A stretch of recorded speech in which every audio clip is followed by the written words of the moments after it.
Shalom bien-aimés, frères et sœurs, grâce et paix sur vous au nom du Mashiach, notre souverain. Que la grâce et la paix de l'Éternel soient sur chacun d'entre vous. C'est le Rabbi Moshe et je viens dans cette vidéo afin d'échanger avec vous sur la parole du Tout-Puissant.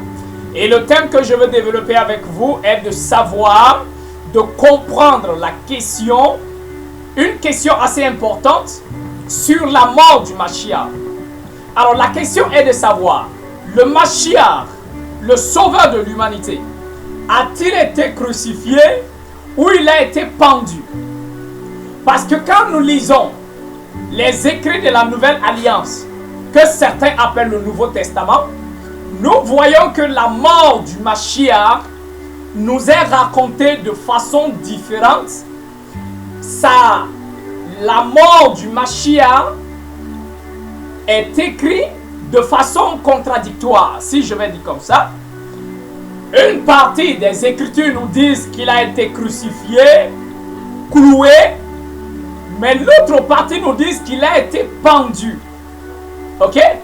Mais nous savons tous que pendre quelqu'un et crucifier quelqu'un, ça fait deux choses différentes. Crucifier revient à mettre une personne sur une croix et en plus, on prend des clous pour pouvoir le clouer. Et vous savez que le passage qui est souvent utilisé, c'est quand Thomas est venu pour dire, on lui dit que le Mashiach est ressuscité, lui dit crois pas. Et il dit si je ne mets pas mon doigt où il a été cloué, c'est-à-dire dans le trou où il a été cloué, je ne vais pas croire. Ce qui veut dire que les clous étaient quand même gros comme mon doigt, au point où le doigt de Thomas peut rentrer, n'est-ce pas? D'accord. Mais d'autres passages nous disent qu'il a été pendu au bois. Alors, c'est tout ça, nous allons essayer de découvrir quelle est la vraie réalité. Parce qu'il est vrai que la parole a été récupérée, les Saintes Écritures, et la parole a été modifiée, falsifiée par homme. Et c'est ce que nous allons essayer de voir. Mais cela n'est pas étonnant parce que le Père Enoch, dans son livre, avait déjà prophétisé que la parole allait être modifiée, falsifiée et que les gens allaient inventer beaucoup de choses afin d'introduire ça dans les Saintes Écritures. Voilà, vous voyez que cela n'est pas étonnant. Alors je lis cette prophétie-là avec vous dans le livre du Père Hanoch, le chapitre 104, le verset 11 à 14. Alors qu'est-ce qu'il dit? Il dit, et maintenant je sais ce mystère. Il dit un mystère.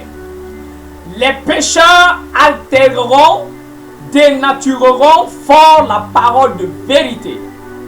Et ils proféreront des paroles mauvaises et ils mentiront et ils inventeront de grandes faussetés et ils écriront des livres sur leurs paroles. Ok? Alors déjà le verset 11 nous dit clairement qui sont ceux qui vont essayer de modifier, de falsifier la parole et dire des pécheurs. Normalement, un pécheur qui s'en fout de la parole ne va pas venir récupérer la parole afin de modifier. Mais ce sont des personnes qui se sont fait passer pour des croyants, soi-disant qui se sont convertis, qui ont récupéré les Saintes Écritures et l'ont modifié. Comme il le dit, des pécheurs altéreront la parole. Le mot altérer veut dire quoi? C'est le fait de altérer, dénaturer, c'est la même chose. C'est le fait, par exemple, vous voyez peut-être ce pot de fleurs, il a une couleur en or, ok? C'est-à-dire, c'est la couleur or, jaune or. Maintenant, si je prends quelque chose et je commence à frotter là-dessus, vous allez voir que la peinture commence à quitter, n'est-ce pas? Alors, c'est ce que le Père veut nous dire. Ils récupèrent la parole et ils vont diluer. Ils vont frotter la parole avec le mensonge afin que cette vérité-là ne garde plus sa valeur, ne garde plus sa totalité de vérité. Et vous savez que c'est comme ça le diable agit. Satan ne mentira pas à 100%, mais il ne peut pas aussi dire la vérité à 100%. Alors il prendra un peu de mensonge et la vérité, il prend beaucoup de mensonges et un peu de vérité, il mélange et il donne aux gens. Alors, nous allons encore essayer de continuer afin de voir un autre passage qui se trouve dans 1 Maccabée, où au temps de nos pères, ce que les païens, les nations ont essayé de faire. Alors, 1 Maccabée, le chapitre 3, le verset 48. Alors, il est écrit, je vais même commencer au verset 46 pour mieux comprendre. S'étant donc rassemblés, il vint à Machpa, vis-à-vis de Jérusalem, parce qu'il y avait autrefois à Mishpa un lieu de prière pour Israël. Ok? Ils jeûnèrent là et se couvrirent de sacs, jetèrent de la cendre sur leur tête et déchirèrent leurs vêtements. Ils étendirent le livre de la Torah que les nations recherchaient pour y peindre les images de leurs idoles. Waouh! Vous comprenez ça? C'est Israël qui se rassemble à Machpa ou Mishpat, parce que là-bas il y avait un lieu de prière. Ils ont commencé à jeûner, à se repentir, à se confesser de tous leurs péchés, afin de revenir totalement à l'Éternel et à sa loi. Alors pour cela, qu'est-ce qu'ils vont faire? Ils vont étendre le livre de la Torah. Mais qu'est-ce qui est écrit?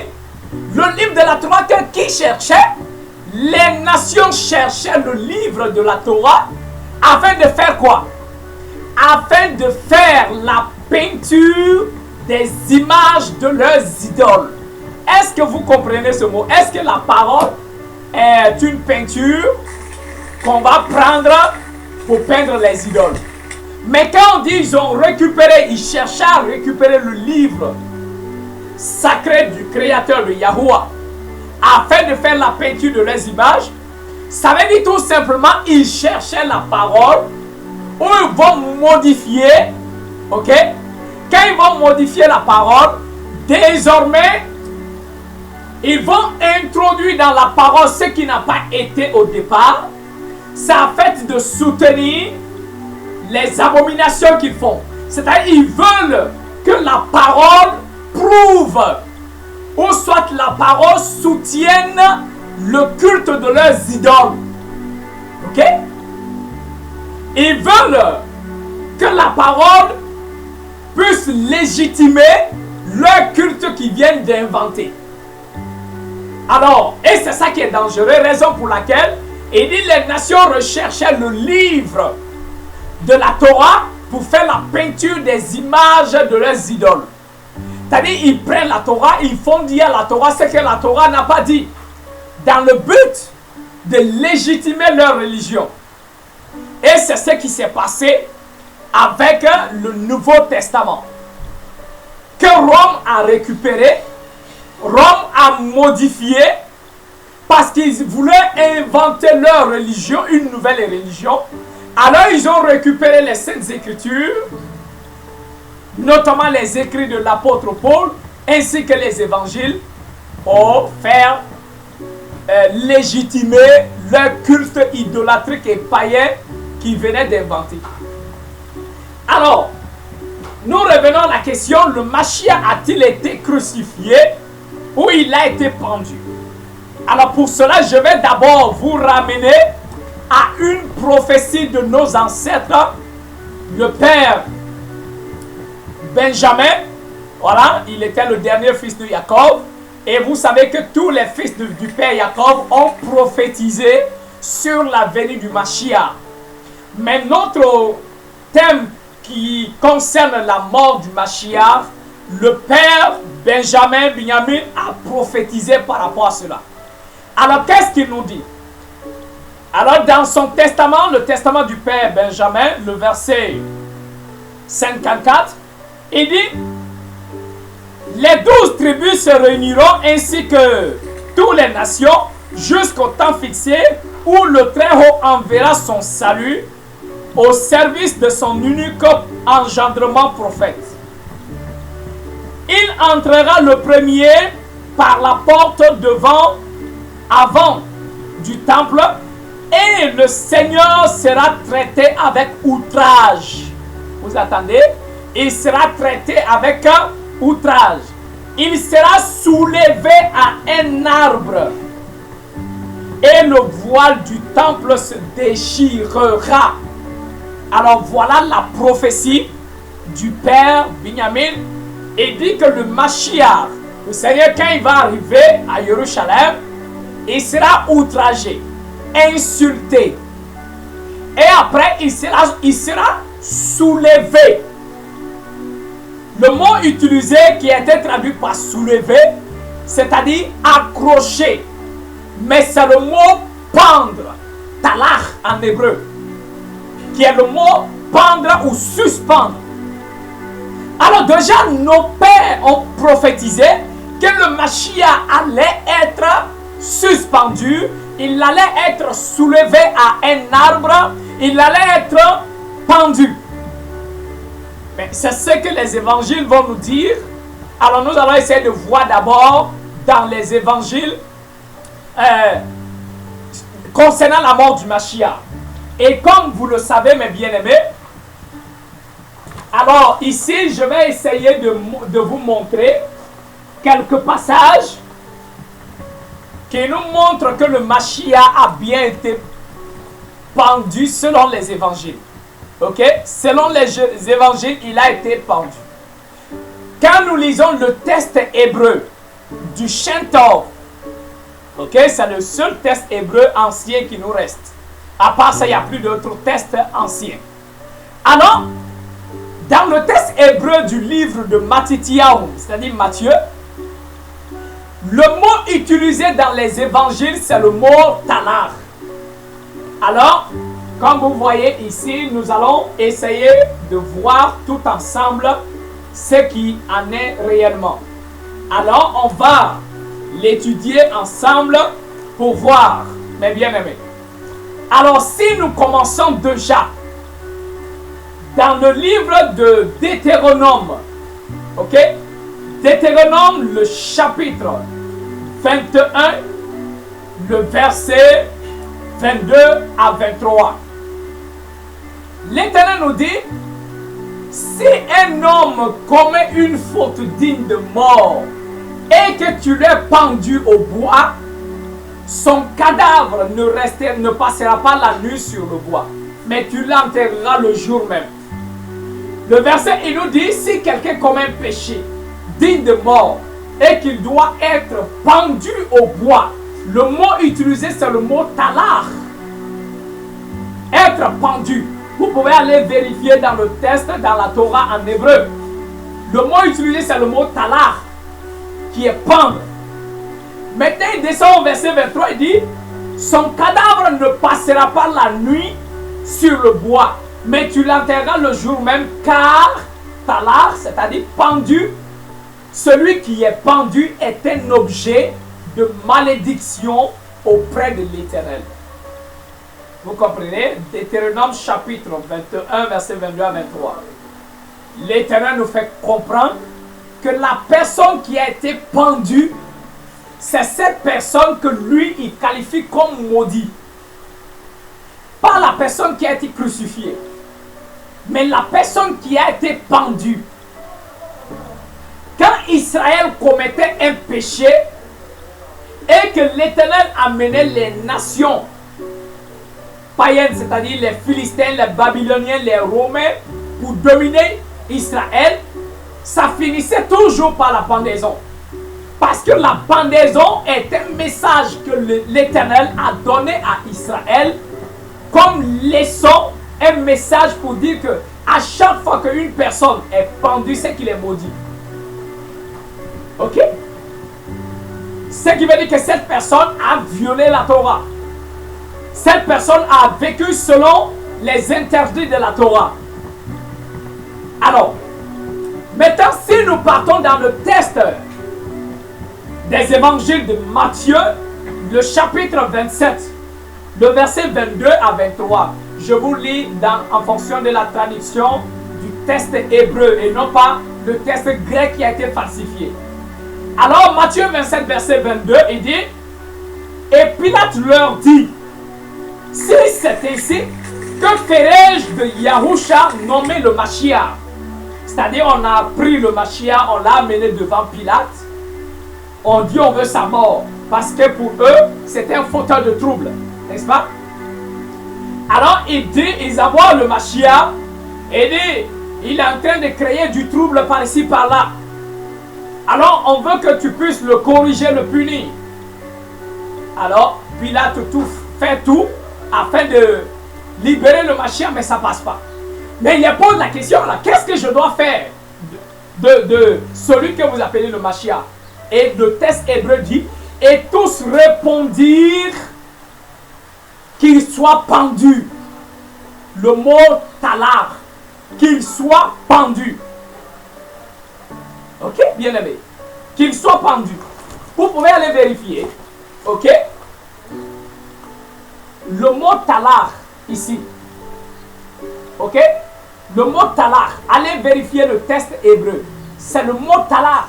Et c'est le même mot talar là qui est utilisé dans Deutéronome, le chapitre 21, verset 22 à 23. C'est le même mot talar. Même quand vous partez lire dans Josué chapitre 10, le verset 26, si je ne me trompe, Josué a fait la guerre contre 5 rois. Et il est écrit, il les a pendus. C'est le mot talar qui est utilisé dans ce verset. D'accord? Alors, ici, il dit, Pilate dit, qu'est-ce que je fais du Mashiach que vous appelez Yahusha? Et tous répondirent, talar, qu'il soit pendu. Ok? Qu'il soit pendu. Alors, mes bien-aimés, à nous de réfléchir. Hein? Ok? Maintenant, regardez, et Pilate leur dit, quel mal a-t-il fait? Et eux, dans leur force crièrent, pends-le, pends-le, pends-le. Mais dans le texte grec falsifié, ils ont mis, crucifie-le, crucifie-le. C'est pas ce qui est écrit dans le texte grec, et dans le texte hébreu. Alors, Matthieu nous dit que le Mashiach a bel et bien été pendu. N'est-ce pas? Nous partons encore un peu plus loin. Matthieu, le chapitre 27, le verset 38. Toujours du chef-d'œuvre.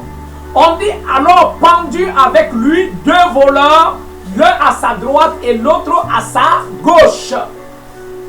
C'est-à-dire le Mashiach a été pendu au milieu de 2 voleurs. Mais on dit ces 2 voleurs-là ont aussi été pendus. Allez-y vérifier le texte hébreu du chef-d'œuvre. Le voilà ici. Talar. Ok? Natalou. Ici. Alors, pendu avec lui 2 voleurs. Le Mashiach a été pendu. Les 2 brigands ont été pendus. Ok? Nous continuons. Matthieu 27, le verset 26. Alors, il leur laissa Barabbas, puisqu'il a proposé entre le Mashiach et Barabbas, qui je vais libérer. Ils ont dit, on veut Barabbas. Alors, il leur laissait Barabbas et leur donna Yahusha pour sa flagellation et l'affliction qui est sa pendaison. Sa pendaison. C'est ce qui est écrit dans le texte hébreu. Allez-y encore plus loin. Matthieu 26, le verset 5. Cette fois-ci, c'est quand le Mashiach va ressusciter. Alors, les femmes vont au tombeau afin de voir leur Seigneur. Il est écrit, arrivé, ils ont trouvé l'ange qui était là. Et dit, mais là, il est écrit, l'ange répondit et dit aux femmes, ne craignez pas, car je sais que vous cherchez Yahusha qui a été pendu. Encore le mot Natala. Ok? Encore le mot Natala. Vous cherchez le Mashiach qui a été ici. Natala qui a été pendu. Ok? Alors, mes bien-aimés, les gens continuent toujours à mentir sur la parole, mais au moins le texte qui nous reste quand même, hein, le texte hébreu du Shem-Tov qui nous reste quand même, qui est le texte le plus ancien maintenant de notre temps, alors il faut aller vérifier. Maintenant, regardez dans les écrits rapidement ce qui nous est dit. Je laisse maintenant le texte hébreu. Maintenant, venons même dans la parole de 66 livres là et nous allons lire ce qui est écrit. Ok? Alors, on va aller ensemble dans le livre de Actes des Apôtres. Ok? Actes des Apôtres, nous lisons à partir du verset 5, Actes chapitre 5, pardon, et le verset 30. Nous allons voir ce qui est écrit. Actes chapitre 5, le verset 30. Alors, voilà ce qui est dit. Yahuwah, le souverain de nos pères, a ressuscité Yahusha que vous avez tué en le pendant au bois. Vous entendez? Actes des Apôtres, le chapitre 5 et le verset 30 nous dit, les apôtres disent que l'Éternel a ressuscité, ok? L'Éternel a ressuscité qui? Yahusha que vous avez tué en faisant quoi? En le pendant au bois. C'est pas fini. Nous continuons Actes chapitre 10. Actes chapitre 10. Et nous lisons à partir du verset Actes chapitre 10 et le verset 39. Il dit, nous sommes témoins de tout ce qu'il a fait dans le pays des Juifs et à Jérusalem. Ils l'ont tué en le pendant au bois. Le mot talak, toujours pendre. Ok? C'est bien aimé. Voilà, c'est écrit. C'est pas moi qui ai inventé. C'est écrit qu'il a été pendu. Maintenant, si nous sommes délivrés de nos malédictions, c'est nous qui étions maudits. Maintenant, le Mashiach a pris nos malédictions sur lui. Alors maintenant, allons voir ce que l'apôtre Shaul nous dit. Galates 3, le verset 13. Galates 3, le verset 13. Et voilà ce qui est écrit. Le Mashiach nous a rachetés de la malédiction de la loi, en devenant malédiction pour nous. Car il est écrit, maudit est quiconque est pendu au bois. Wow. Et ici, l'apôtre nous dit, le Mashiach nous a rachetés de la malédiction. Nous étions maudits. Il nous a rachetés de la malédiction, n'est-ce pas? En devenant lui-même malédiction à notre place. Ce qui veut dire, c'est nous qui avons commis des péchés dignes de mort selon Deutéronome 21, versets 22 à 23. Et c'est nous qui devrions mourir. Maintenant, le Mashiach devient malédiction à notre place. C'est-à-dire, il va transférer nos malédictions sur lui. Et désormais, le Père Céleste ne va plus nous voir comme des maudits, mais c'est plutôt son Fils bien-aimé qui le regardera comme celui qui est maudit. Mais selon Deutéronome, qui l'Éternel voit comme le maudit? Il dit celui qui est pendu au bois. Raison pour laquelle l'apôtre Paul dit, il est devenu malédiction à notre place, car il est écrit, maudit soit quiconque est pendu au bois. L'apôtre Shaul confirme que le Mashiach nous a libérés de la malédiction par la pendaison. Alors pour conclure avec vous bien-aimés, comme vous pouvez lire dans Galates le chapitre 6 à partir du verset 1, il dit, ô Galates insensés, qui vous a envoûté au point où vous puissiez vous détourner de l'évangile du Mashiach pour un autre évangile. Il dit, ce n'est même pas qu'il y a un autre évangile, mais il y a des personnes qui jettent du trouble parmi vous. Ils veulent renverser l'évangile du Mashiach. Et il dit, si quelqu'un venait vous annoncer autre message, autre évangile que celui que vous avez reçu, et même si c'est un ange venant du ciel, qu'il soit maudit, qu'il soit anathème, qu'il soit maudit. Ce qui veut dire qu'un ange ne peut pas venir nous prêcher autre message, si ce n'est que l'évangile que les apôtres nous ont prêché. Dans Acte 5, le verset 30, on a vu que les apôtres disent, le Mashiach a été ressuscité, l'Éternel l'a ressuscité, lui qui avait été tué en le pendant au bois. Acte 10, verset 39, on a lu, il dit que le Mashiach, lui qui était là, qui a fait beaucoup de miracles dans le pays des Juifs à Jérusalem, il dit ils sont témoins de celui qu'ils ont tué en le pendant au poids. Et Paul vient nous dire à la fin que le Mashiach nous a racheté de la malédiction en devenant malédiction à notre place, car il est écrit maudit soit quiconque est pendu. Alors mes bien-aimés, comme vous le savez très clairement, si vous partez faire un retrait d'argent, on vous demande votre code, n'est-ce pas? Et le code que vous devez mettre, supposons que votre code est de 1990 et que vous mettez 1980 et à la fin vous mettez 1, c'est-à-dire vous mettez 1991. On mettra échec. Ok? On va mettre échec. Le transfert ne passera pas. C'est la même chose. Le Mashiach va transférer nos malédictions sur lui. Et ce transfert de malédiction s'est opéré uniquement par la pendaison. Comme il est écrit dans Colossiens, il dit le Mashiach a triomphé des démons en les amenant dans son spectacle sur le bois de la pendaison. Mais ils ont fait quoi? Modifier pour nous parler de la croix. Le texte, les évangiles ne nous parlent. Je ne parle pas des évangiles falsifiés.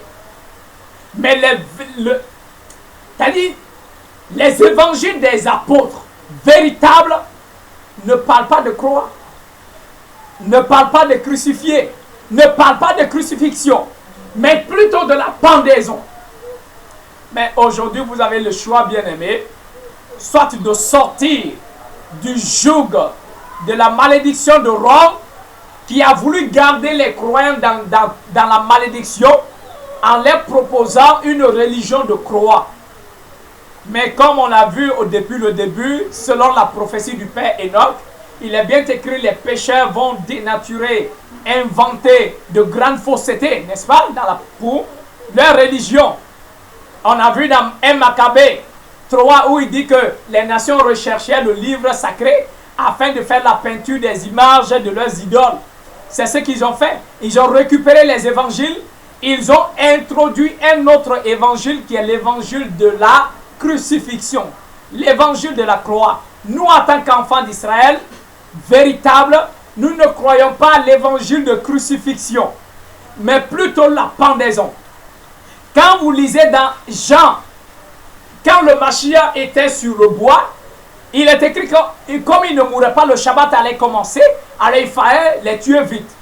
Alors on a commencé à briser les jambes des deux voleurs qui étaient à côté de lui.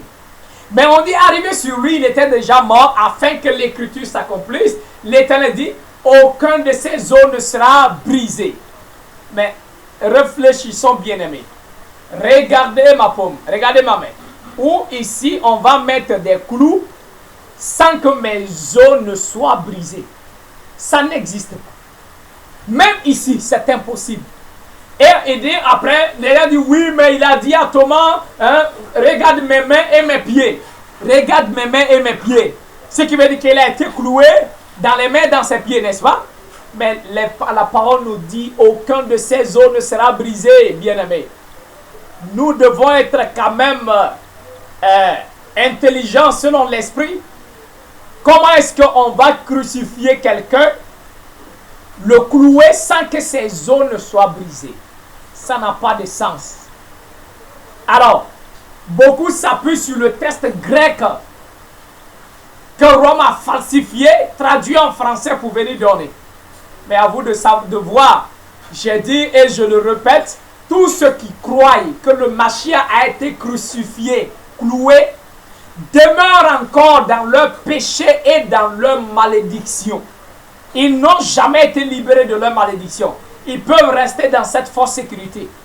Mais le jour qu'ils croiront que le Mashiach a été pendu, leur malédiction sera transférée au Mashiach. Désormais, le Créateur les verra comme des personnes bénies, mais plutôt il verra son fils comme celui qui a été maudit à leur place, selon Deutéronome 21, verset 22 à 24. L'Éternel dit, celui qui est pendu est celui-là qui est maudit à ses yeux. Beaucoup, quand on parle de pendaison, ils pensent qu'on parle de mettre corde au cou. Le Mashiach a été frappé et il a été attaché par les mains et on a jeté la corde dans l'arbre et on a tiré, on l'a suspendu. Il n'a pas été pendu au cou, mais plutôt par les mains après avoir été vraiment frappé. Et il a fait 3 heures sur le bois de la pendaison avant de mourir.